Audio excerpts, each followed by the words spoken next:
So I'm really happy to be here and I'm really anxious. My name is Oana. My name is Oana Arsenoi and I'm from Romania. So here is 6 p.m. I hope for those that are in AM time are having coffee or snacks.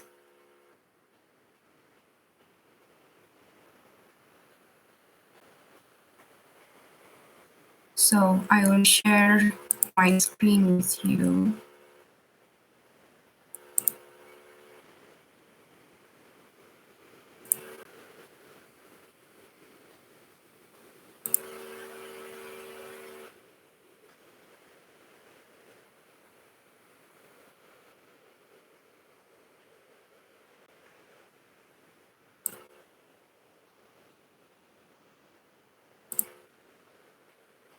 Just a second.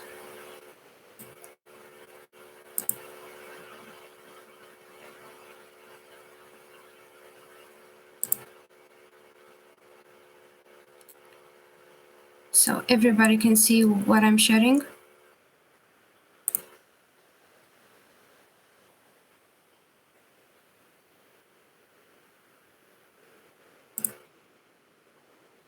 So, creatives to creators, migration of neurominorities from art through technology is the title of my dissertation. Last year, I gave my dissertation at UNESCO Chair in Intercultural Management. And it was quite an experience for me because after taking my BA in cultural management, because I had problems during school, during my first university with teachers and with colleagues also. I never thought that I will get back into school or in the academia. So it was very difficult for me to try to be to try to fake normalness again. I don't know if normalness is a word, but I tried to be as normal as possible in the last 2 years in order to write this dissertation. My diagnosis is bipolar. I also have ADHD and PTSD from physical and other types of trauma that happened to me in the first years. And usually when I'm really anxious or I have deep emotions like the ones that I'm feeling right now, it's sometimes difficult for me to speak or to move my fingers. So bear with me.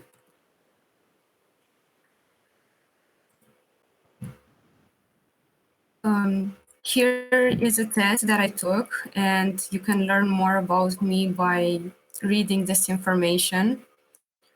As you can see, my creative skills and my problem-solving skills are quite high, but in regards to managing my state is near zero. So I have almost zero capacity for managing my inner emotions, which makes it quite difficult for me to function, to keep a job more than a few months. That's why I also work as a freelancer and as a ghostwriter, and I have a 9-year experience in search engine optimizing. I worked for an American company since I was 18 years old. And here is an image, like a map of how I'm actually functioning.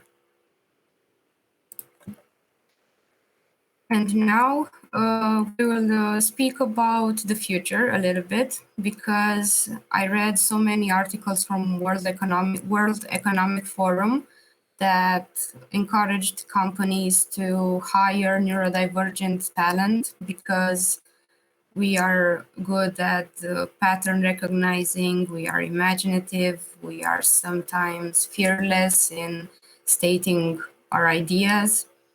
And it was a nice thing to read, but also quite stressful, because it seemed like we are a trend that needs to be followed by companies in order um, to reach a more broader audience.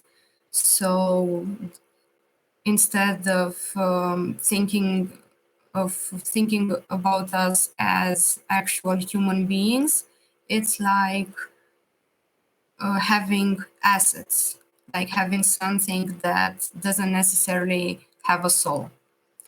So the first chapter is about neurominorities and the cultural context, and being in different job positions. The most difficult thing that I encountered was working with different managers that are not necessarily educated or not able to communicate with neurodivergent people or managers that don't care about how hard they can push you, especially when they know that you are neurodivergent. And I think that an intercultural manager becomes truly skillful in the moment when he or she understands that everyone does not think alike. And neural complexity can be as attractive as cultural complexity when it comes to attracting talented people capable of innovation, but it needs a more holistic approach. For example, here is a chart of 4 different workplaces in which I was employed, both from art and art and tech combined. And you can see data about the industry in which I worked, the job title, in which mood I was, if I was in my manic state or in my depressive state, if I had suicidal thoughts or not, if I was on medication or not, what type of interaction I had with my manager.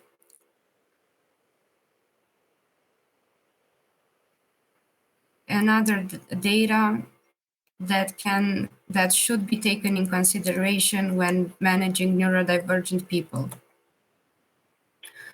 Regarding art and technology, there is a third component, the scientific research or intuitive research, as I call it, because in my dissertation, the methodology that I used was auto-ethno methodology. So I analyzed my own experiences as a neurodivergent person in the workplace. And also wrote about this migration of talent from art through technology, a trend that happened from my opinion, since the 1920s. But a more recent example from the 90s, let's say from the same year in which I was born, 1992, an installation called TerraVision, which was initially created by 2 boys that used to go to rave in Berlin, and one of them was a coder, and the other one was a new media artist, and they developed the thing we now know as Google Earth. So this migration from art through technology of highly capable people, it's not something new, but it's something that will happen and happens really fast right now. Uh, after the experiences, here is a list of the things that I found the most, let's say, important after analyzing my each work-based experience. And what I've realized in the past 15 years that will be important to be addressed is the importance of an inclusion policy, but of a coherent one, recruitment and application processes that are need to be more exploratory towards each type of neurodivergence. The onboarding in company and joining a team process should be also assisted by competent people that can translate the corporate talk, the corporate behavior, or the client's behavior to certain talented neurodivergent co-pilot for a project. The management and mentorship side, which is quite often left aside regarding neurodivergent people. The career progression, they are often not included in this because usually you progress when you show that you have certain social skills that or that you're able to mask as like other neurodivergent people can. The retention process, keeping neurodivergent talent, and the working environment, which is the most important. And from the working environment, since I told you that I worked 9 years in search engine optimization, I think that keyword and keyorder are two different things that are really important when we ask questions, especially in our professional or creative process. So the second chapter is about creativity and innovation in neurodivergent people. And this is explained through an interactive installation, which is called NRE, Neurodivergent Research Engine, which provides an intentional proactive effort to use the experiences of apophony that a bipolar person lives in a psychotic episode. Sometimes when I have manic or psychotic episodes are usually quite creative, and I tend to see things in the same time from many perspectives, and my brain connects really fast, retains data, analyzes the data, categorizes data, and also takes outside inputs really fast. So that's why I in order to live with myself easier, I begin to think about myself as a technology, a piece of technology, of hardware or software, or both. So this is the core idea of NRE, because NRE is a neurodivergent research engine, can be me, can be you, can be any other neurodivergent person that sees a little bit more than other people do. And if you ask a neurodivergent person certain questions, you will certainly receive an answer, an unexpected answer, and also an inspiring one.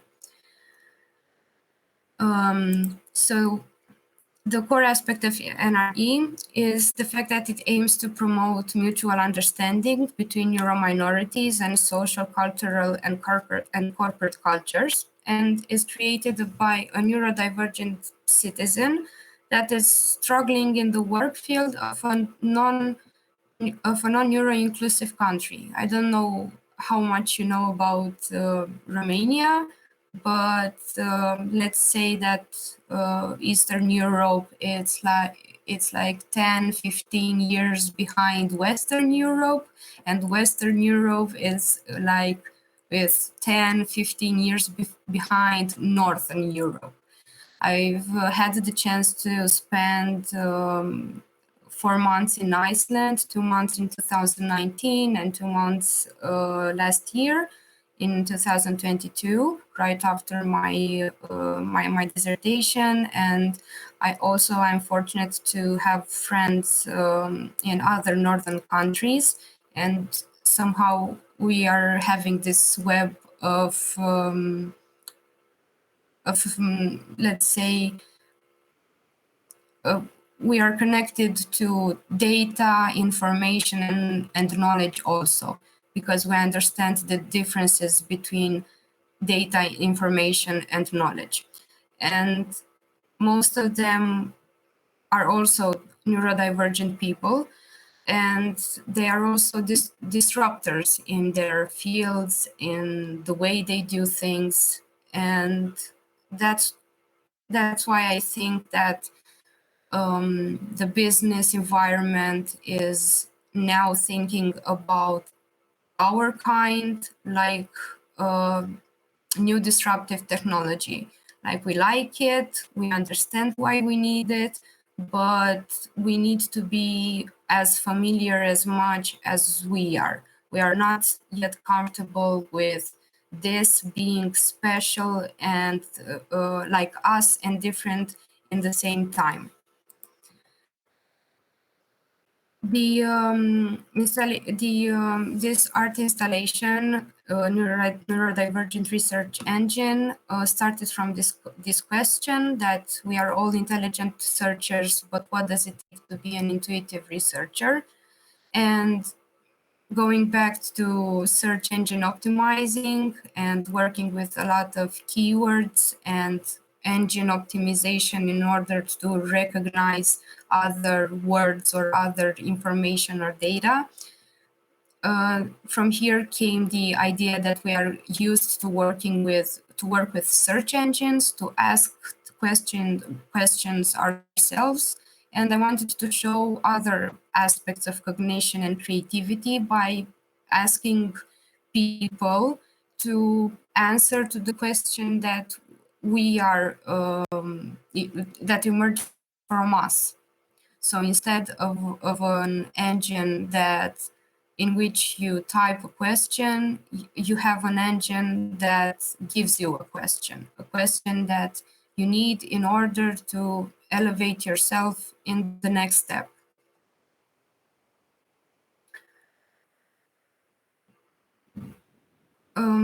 Lastly, I wanted to say something about knowledge, because I found myself in different places and stages of knowledge creation. Knowledge creation that came from experience, from contexts created by me, but also in state of co-creation. And I think that if we can take a look around us in the knowledge-based society, we can see that technologies have changed communication practices and the way in which knowledge is transferred from point A to point B. But me, as a neurodivergent individual, I always paid extra attention to not necessarily what happens when the knowledge is transferred, but what happens on its way from one point to another. And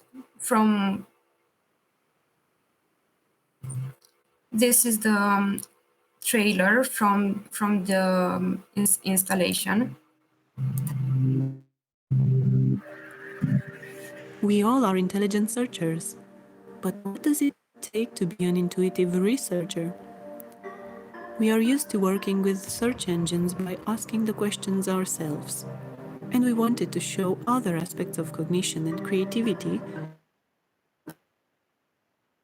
the participant to answer to a research engine.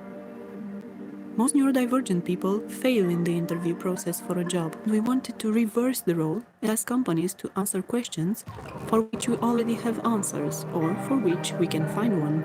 NRE is a neurodivergent research engine through which we are exploring the questions a person asks when finding himself or herself in a manic episode.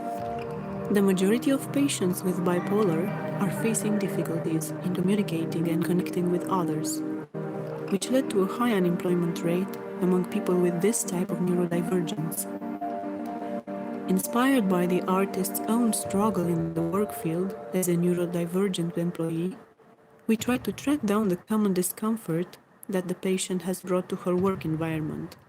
And we have found that asking questions got her in trouble. The artist has learned in therapy since was a teen that questions build intimacy while providing expansion through imagination. But outside walls, a neurodivergent person can be as disruptive as a new technology in the workplace.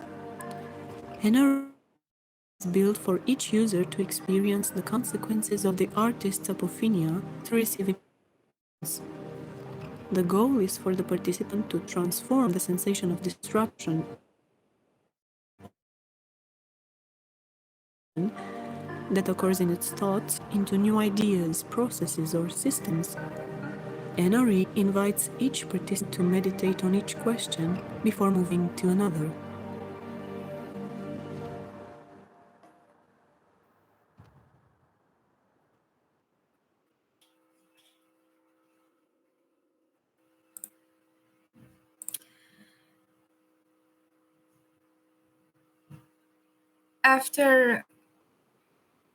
So NRE was about asking questions. Now the question that I ask myself in the creative process, especially the ones the creative that I did when I was in different manic states or depressive states, I always was thinking, how can I replicate this when I'm feeling good, when I'm not in a lower or higher state?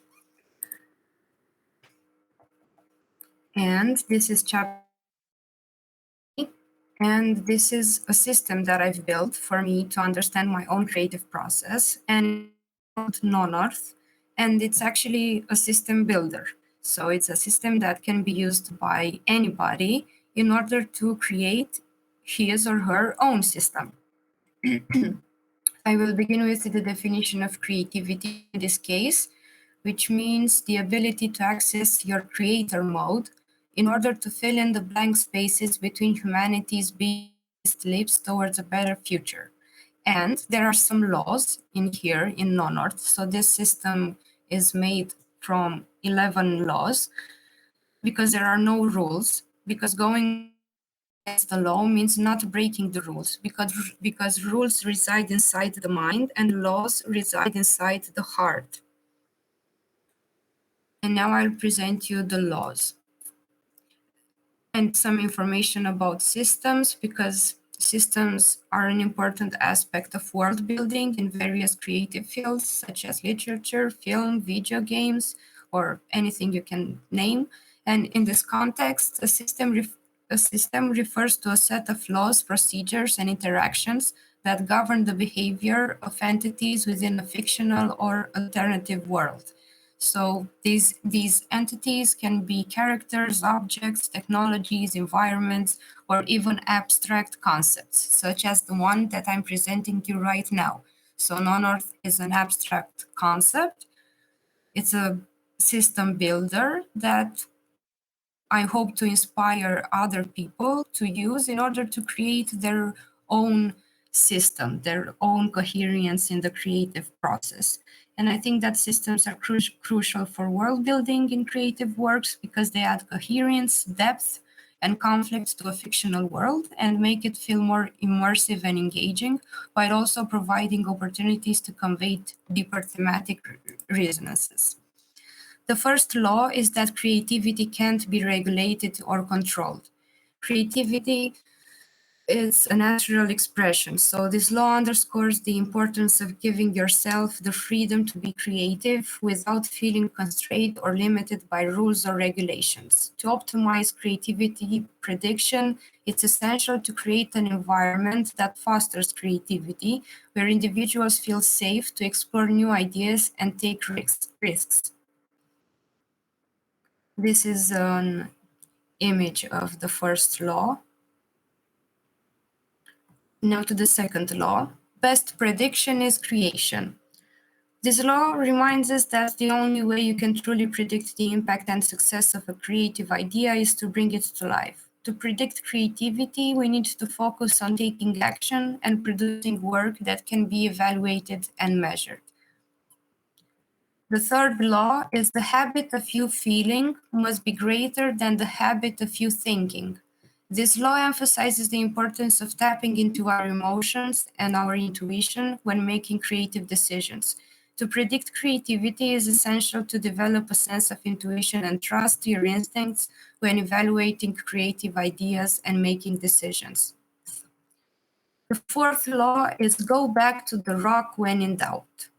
This law encourages to stay grounded and connected individuals in their roots when facing creative challenges.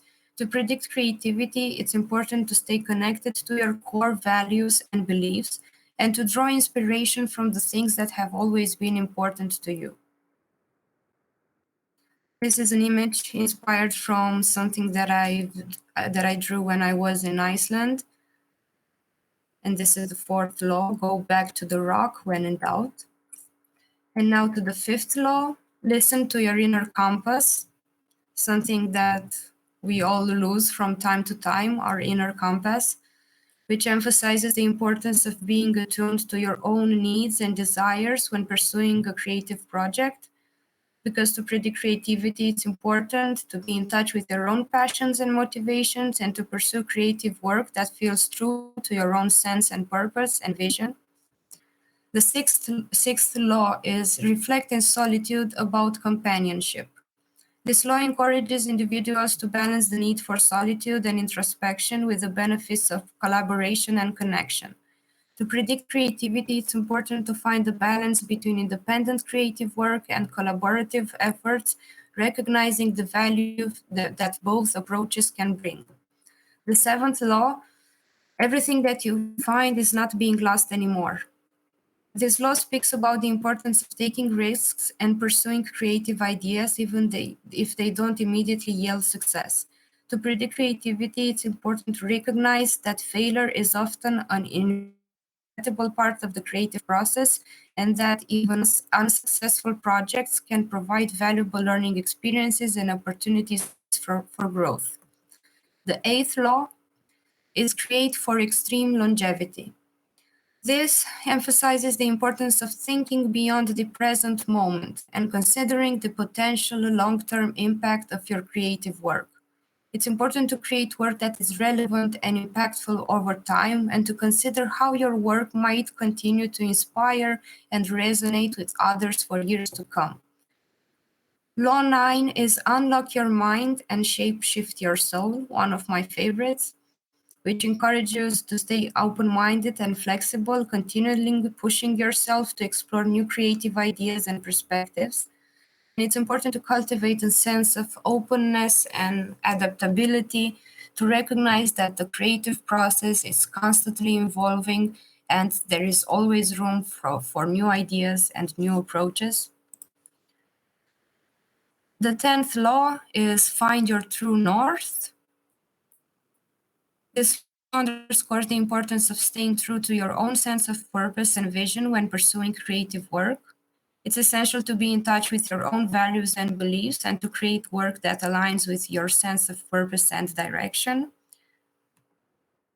And the last and 11th law is a question, because I've said in the first and second part that everything starts from a good question. Reminds us that imagination is just the first step in the creative process and that true creativity requires action and effort. By taking the risk to turn our ideas into reality, we can unlock and and fulfill our creative potential and make a lasting impact over the world. I will let these 11 laws a little bit to see them. So imagine that you can create your own laws. It's like they're like a meta description of the steps or the encounters that I had in my creative process, the ones that had reoccurrence. And the idea of no north is to be able to imagine your own system and to put to have a perpetual, let's say, pool of questions of curiosity in order to truly foster innovation in your domain, whatever that might be.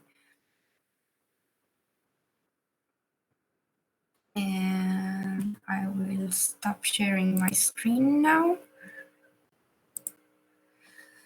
So this is all. If you have questions,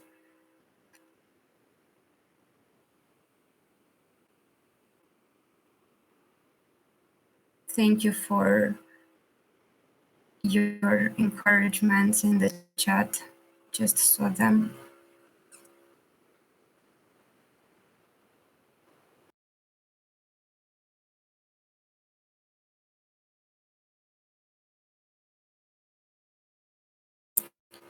Thank you. I'm glad that you found it interesting. I hope to be able to share with you the slides. It's not available to read. I was actually planning to transform it into a book, but I worked as a ghostwriter last year for 4 books and and a PhD for somebody. And after that, I had a burnout, so still recovering from that. Also on medication right now. But I can share it with you if we can exchange emails, and sure, I can provide it to anyone that needs to be written. My dissertation coordinator teacher is Basil Zimmerman. He's an MIT published teacher. He wrote a book called Waves and Forms. So a little bit of neuroscience, a little bit of quantum computing, a little bit of creativity. And I'm also working, I'm at this intersection from science, art, and technology. And I'm a visual storyteller, but I also work with words.